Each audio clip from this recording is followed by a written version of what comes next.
అందరికీ కూడా నూతన సంవత్సర శుభాకాంక్షలు.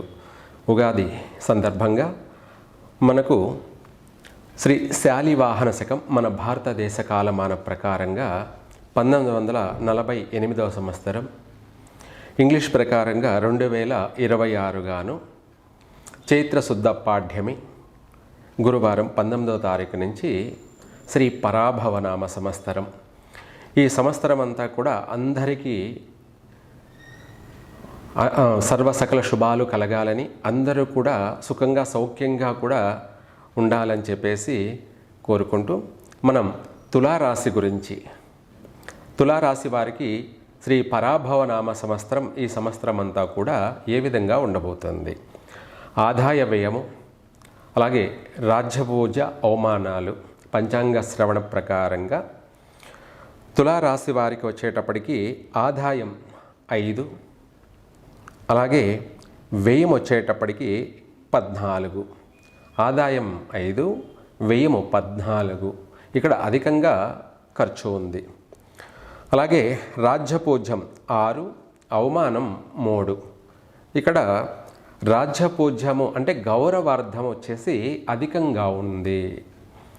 మనకు ఆర్థిక పరంగా పక్కన పెడితే గౌరవ మర్యాదలకే మనకు ఇంపార్టెంట్ అన్నమాట. మన భారతదేశంలో ఎవరైనా సరే గౌరవ మర్యాదలకు మాత్రమే ముఖ్యమైనటువంటి ప్రాధాన్యం ఇస్తారన్నమాట. మనకు గౌరవము, పేరు ప్రఖ్యాతులు, ప్రతిష్టలు ఉన్నట్టయితే ఆర్థిక పరంగా ఏదో ఒక విధంగా రికవరీ చేసుకోవచ్చు. ఆ విధంగా తులారాశి వారికి చూసుకున్నట్టయితే ప్రస్తుతం ఈ యొక్క ఉగాది నుంచి 9వ ఇంట గురువు సంచారం, ఆ తర్వాత జూన్ తర్వాత 10వ ఇంట వృత్తి స్థానం, దశమ స్థానంలో సంచారం. ప్రస్తుతం శని వచ్చేసి షష్టమ స్థానం 6వ ఇంట ఉండడం వల్ల ఆర్థిక పరంగా కొంత ఒడిదుడుకులు ఉంటాయి, కానీ పర్వాలేదు. మొత్తం మీద ఓవరాల్గా ఆర్థిక పరంగా బాగానే ఉంటుంది. ఖర్చు విషయానికి వచ్చేటప్పటికి ఎక్కువగా అధికంగా ఖర్చు కనపడుతుంది. అంటే ఇక్కడ అనేక శుభకార్యాల మూలకంగా అధికమైనటువంటి ధనం ఖర్చు చేస్తారు. వీళ్ళు కూడా తులారాశి వాళ్ళు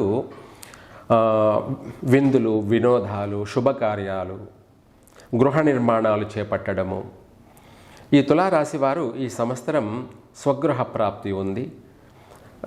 గృహ నిర్మాణం ప్రారంభం చేయడం కానీ, లేదా కట్టినటువంటి గృహాన్ని తీసుకొని గృహప్రవేశం చేయడం కానీ, ఇవి ఏవైనా కూడా అధికంగా ధనం ఖర్చు అయిపోతూ ఉంటుంది. అందువల్ల అధికమైనటువంటి ఖర్చు, దాన్ని 14 వ్యయము.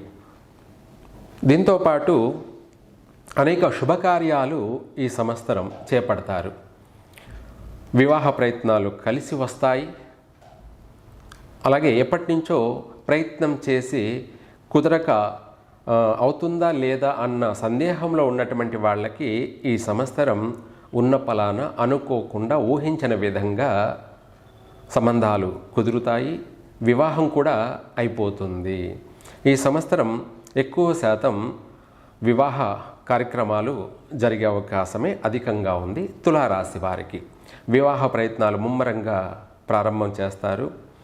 ప్రారంభం చేసిన వెంటనే వాళ్ళ యొక్క జాతకరీత్యా ఏదన్నా బలమైనటువంటి కుజదోషాలు ఏమన్నా ఉన్నట్టయితే కాస్త వెనక ముందు ఆలస్యంగా కావచ్చేమో, కానీ ఎక్కువ శాతం 100కి 60% వివాహ ప్రయత్నాలు కలిసి వస్తాయి.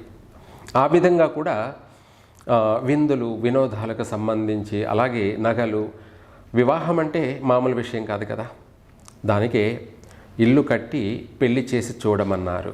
అంటే ఆర్థిక పరంగా మంచినీళ్ళ కంటే కూడా ఎక్కువగా ఖర్చు. అంటే ఈ రోజుల్లో మంచినీళ్ళు కూడా కొనడం అన్నమాట అర్థం. ఇలా చూసుకున్నట్టయితే తులారాశి వారికి వివాహ ప్రయత్నాలు కలిసి వస్తాయి. అనేక శుభకార్యాలు కూడా చేపడతారు. వీళ్ళ ఇంట్లోని శుభకార్యం జరగడమే కాకుండా ఇతరుల యొక్క శుభకార్యాలలో కూడా అధికంగా పాల్గొంటారు.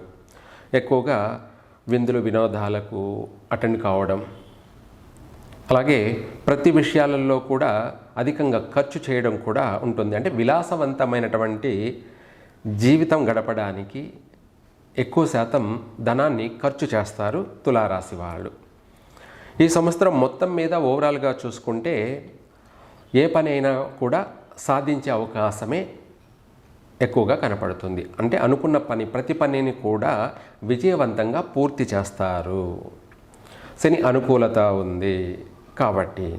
తర్వాత రైతులకు వచ్చేటప్పటికి ఈ సంవత్సరం కష్టపడి ఫలితాన్ని మాత్రం పొందుతారు. వీళ్ళ యొక్క కష్టానికి ప్రతిఫలం అనేది కలుగుతుంది. రైతులకి విశేషమైనటువంటి అనుకూల వాతావరణం ఉంది. అంటే ప్రకృతి విపత్తులు ఎన్ని వచ్చినా కూడా ఎవరి తలరాత వాళ్ళదే.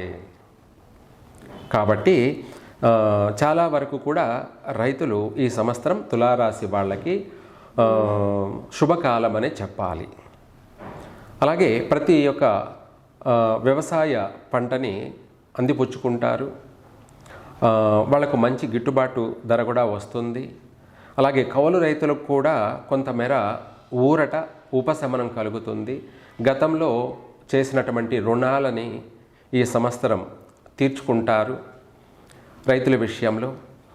అలాగే రెండు పంటలు కూడా చేతికి అనుకూలంగానే లాభదాయకంగానే వస్తుంది తులారాశి వారికి. అలాగే రాజకీయ నాయకులకు చూసుకున్నట్టయితే ప్రతిదీ కష్టపడి పట్టుదలతోటి ప్రజలలో ముందుకు వెళుతూ ప్రజల యొక్క మన్ననలు పొందుతూ ప్రజాభిమానాన్ని పొందుతూ వాళ్లకు చేరువుగా అందుబాటులో ఉంటూ, ప్రజలకందరికీ కూడా అందుబాటులో ఉంటూ వాళ్ళ యొక్క ప్రతి కార్యాలని కూడా చకచక చేస్తూ మంచి పేరును తెచ్చుకుంటూ సంపాదించుకుంటూ గుర్తింపు అనేది సంపాదించుకోవడమే కాకుండా ఉన్నత స్థానానికి కూడా, అంటే ఉన్నత పదవిని అలంకరించే అవకాశం కూడా ఉంది. తులారాశి వారికి రాజకీయంలో అధికంగా రాణించేటువంటి అవకాశాలు ఎక్కువగా కనపడుతున్నాయి. భయపడాల్సిన అవసరము లేదు. తర్వాత విద్యార్థులకి కూడా శుభ సంవత్సరం, శుభకాలం అని చెప్పాలి. వాస్తవంగా చెప్పాలంటే శ్రీ పరాభవనామ సంవత్సరం అంటేనే బాగలేదు కదా అనే మీనింగ్ కూడా ఉండొచ్చు. కానీ అది అందరికీ కాదు. ఏది ఏమైనా సరే అందరూ బాగుంటారా అంటే బాగుండకపోవచ్చు. అలాగే అందరూ బాగుండరా అంటే అదేమీ లేదు. ఎవరి తలరాత ప్రకారంగా వాళ్ళు, అంటే ఎవరి రాశి ప్రకారంగా వాళ్ళ జీవితం అనేది, ప్రకృతి ప్రకారంగా బాగుండే వాళ్ళు బాగుంటారు. నష్టాలు కష్టాలు పడేవాళ్ళు కూడా ఉంటూనే ఉంటారు. ప్రతి సంవత్సరం ఇవి అసాధారణమే, సర్వసాధారణమే. కానీ అటువంటి వాళ్ళు కూడా బాగుండడానికి మనం ఏ పరిహారం చేస్తే బాగుంటుందనేది కూడా మనం తెలుసుకుందాం. అయితే ప్రస్తుతం విద్యార్థులకి మంచి అవకాశము ఉంది, పాస్ అవుతారు. ఉన్నత చదువులకి విదేశాలకు వెళ్ళి స్థిరపడే అవకాశము ఉంది. ఉద్యోగ ప్రయత్నాలు కొనసాగిస్తారు. తప్పకుండా శుభవార్తలు వింటారు. ఉద్యోగ అవకాశాలు వీళ్ళని వెతుక్కుంటూ వస్తాయి తులారాశి వారికి. ఇదే కాకుండా విదేశాలకు సంబంధించి ప్రయత్నం చేసినట్టయితే వీళ్లకు వీసా పుడుతుంది. విదేశాలకు కూడా వెళ్తారు. అక్కడ కూడా స్థిరపడతారు.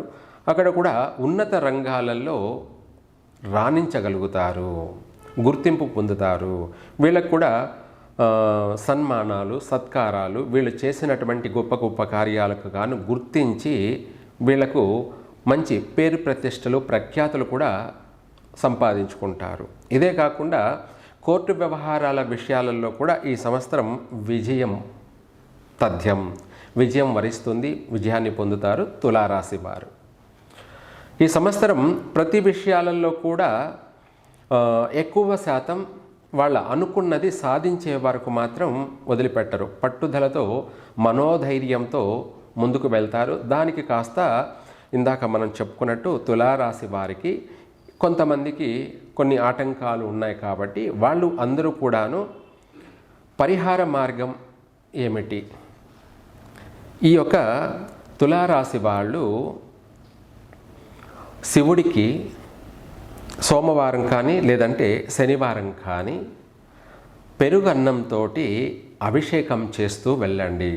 సోమవారం ఒక 18 వారాలు, లేదంటే శనివారమైనా పర్వాలేదు. మీకు ఏది వీలైతే, ఏ వారం వీలైతే ఆ వారం అనుకూలమైన చూసుకొని, శనివారం ఏదన్నా హాలిడే ఉన్నట్టయితే శనివారం చేయండి, లేదంటే సోమవారం అయినా చేయండి. ఇలా ఒక 18 వారాలు చేసినట్టు అయితే అందరికీ కూడా బాగా కలిసి వస్తుంది. మీరు అనుకున్న ప్రతి పని కూడా సమయానుకూలంగా నిర్వర్తిస్తారు. కాలం కలిసి వస్తుంది. మనసు ప్రశాంతత, అలాగే సర్వకార్య సిద్ధి లభిస్తుంది తులారాశి వారికి. ఓవరాల్గా చూసుకుంటే శ్రీ పరాభవ నామ సంవత్సరంలో ప్రపంచవ్యాప్తంగా చూసుకున్నట్టయితే అధికమైనటువంటి సమస్యలు అయితే ఉన్నాయి.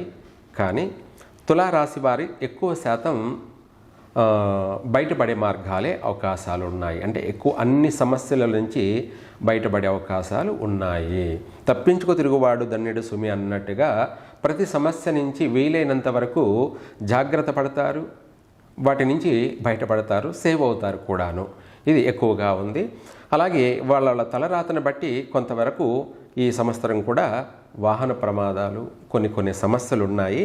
వాటి అన్నిటి నుంచి బయటపడడం కోసం ఇందాక మనం చెప్పుకున్నట్టుగా శనివారం పెరుగన్నంతో అభిషేకం చేయడం వల్ల ఆ రాబోయే ఉపద్రవాలు, ఆ సమస్యలన్నీ కూడా ఏదో ఒక రూపంగా వైదొలిగిపోతాయి.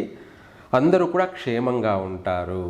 శ్రీ పరాభవనామ సంవత్సరం తులారాశి వారు అన్ని విధాల కూడా స్థిరపడతారు. సొంత స్వగృహ ప్రాప్తి కలుగుతుంది. నూతన వాహన యోగం కూడా సిద్ధిస్తుంది. అలాగే బంగారు నగలు, ఆభరణాలు కొంటారు. విలువైనటువంటి వస్తువులను సేకరిస్తారు. ఇంట్లో శుభకార్యాలు అధికంగా చేస్తారు, లేదా శుభకార్యాలలో పాల్గొంటారు కూడాను. ఈ సంవత్సరం చెప్పాలంటే అన్ని విధాల వీళ్ళ జీవితం 3 పువ్వులు 6 కాయల్లా ఉంది. సర్వే జన సుఖినో భవంతు.